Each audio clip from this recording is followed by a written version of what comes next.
À quelques jours de la Journée mondiale de la santé, je vous propose de méditer cette phrase du docteur Laurent Alexandre. Je le cite.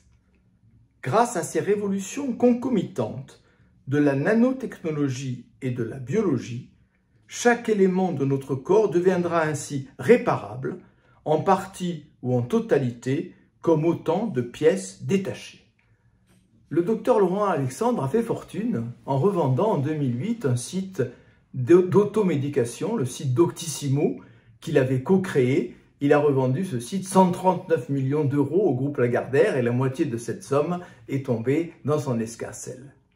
Il avait publié en 2014 un best-seller, La mort de la mort, dont est extraite la phrase que j'ai citée. 3 ans plus tard, il a publié un nouveau livre remarquable, La guerre des intelligences, consacré, comme son nom l'indique, à l'intelligence artificielle. Il faut reconnaître au docteur Alexandre un grand talent de vulgarisateur. Il sait mettre à la portée du plus grand nombre des données très complexes et théories qui pourraient effrayer le grand public.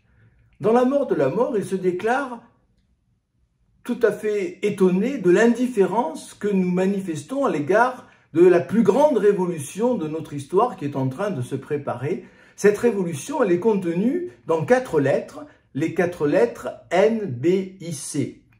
N comme nanotechnologie, B comme biologie, I comme informatique et C comme science cognitive.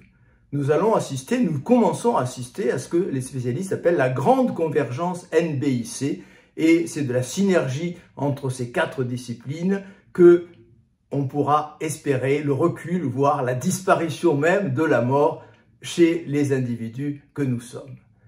En réalité, nous assistons à notre époque, au fond, au retour de la vision mécaniste de René Descartes au XVIIe siècle.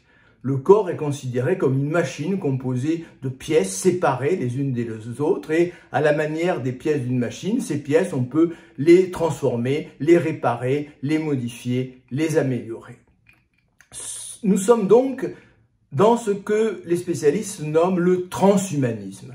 Ce transhumanisme, il est enraciné, il est très présent dans les universités américaines et il est enraciné, on le sait peu en Europe, dans la religion gnostique, très présente sur ces campus américains. Cette religion gnostique, pour aller vite, suppose que la nature est ratée, que la nature est mal faite, qu'il appartient à l'homme de la corriger, de la transformer de fond en comble et d'en prendre la direction. Et ainsi nous pourrons faire disparaître cette horreur qui s'appelle la mort.